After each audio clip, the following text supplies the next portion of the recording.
ಇನ್ನು ಬೆಂಗಳೂರಿನಲ್ಲಿ ಲಾರಿ ಮತ್ತು ಟಾಟಾ ಏಸ್ ನಡುವೆ ಒಂದು ಭೀಕರ ಅಪಘಾತವಾಗಿದೆ. ಈ ಅಪಘಾತದಲ್ಲಿ ಇಬ್ಬರು ಯುವಕರ ಸ್ಥಿತಿ ಗಂಭೀರವಾಗಿದೆ.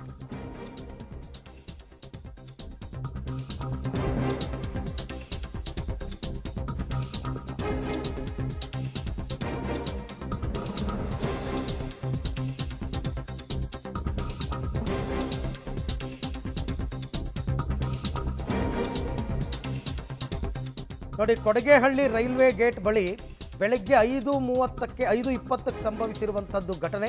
ಲಾರಿ ಹಾಗೂ ಟಾಟಾ ಎಸ್ಗೆ ಮುಖಾಮುಖಿ ಡಿಕ್ಕಿಯಾಗಿದೆ. ಲಾರಿ ಡಿಕ್ಕಿಯ ರಭಸಕ್ಕೆ ಟಾಟಾ ಎಸ್ನಲ್ಲಿದ್ದ ಇಬ್ಬರಿಗೂ ಗಂಭೀರ ಗಾಯವಾಗಿದೆ. ರವಿ ಮತ್ತು ವಿಶ್ವಾಸ್ ಅಂತ ಇಬ್ಬರು ಯುವಕರು, ಬೊಮ್ಮಸಂದ್ರದ ನಿವಾಸಿಗಳು. ಸಂಜಯ್ ನಗರ ಸಂಚಾರಿ ಪೊಲೀಸರು ಭೇಟಿ ಕೊಟ್ಟಿದ್ದಾರೆ. ನಜ್ಜುಗುಜ್ಜಾಗ್ಬಿಟ್ಟಿದೆ. ಸಂಜಯ್ ನಗರ ಸಂಚಾರಿ ಪೊಲೀಸ್ ಠಾಣೆಯಲ್ಲಿ ಪ್ರಕರಣ ಕೂಡ ದಾಖಲಾಗಿದೆ. ಇಬ್ಬರು ಯುವಕರ ಸ್ಥಿತಿ ಗಂಭೀರವಾಗಿದೆ. ಆಸ್ಪತ್ರೆಗೆ ಅವರನ್ನು ಸೇರಿಸಿದ್ದಾರೆ, ಟ್ರೀಟ್ಮೆಂಟ್ ಕೊಡ್ತಾ ಇದ್ದಾರೆ. ಬೆಳಗಿನ ಜಾವ 5:20 ವೇಳೆಗೆ ಕೊಡಗೇಹಳ್ಳಿ ರೈಲ್ವೆ ಗೇಟ್ ಬಳಿ ಸಂಭವಿಸಿರುವಂತಹ ಅಪಘಾತ. ಆ ಟಾಟಾ ಎಸ್ ಮುಂಭಾಗ ನೋಡಿದ್ರೆ ಗೊತ್ತಾಗುತ್ತೆ ನಿಮಗೆ, ಆ ಮುಂಭಾಗದಲ್ಲಿ ಕೂತಿದ್ದ ಇಬ್ಬರು ಏನಾಗಿರಬಹುದು ಅಂತ. ಬೋರ್ವೆಲ್ ಲಾರಿ ಅದು.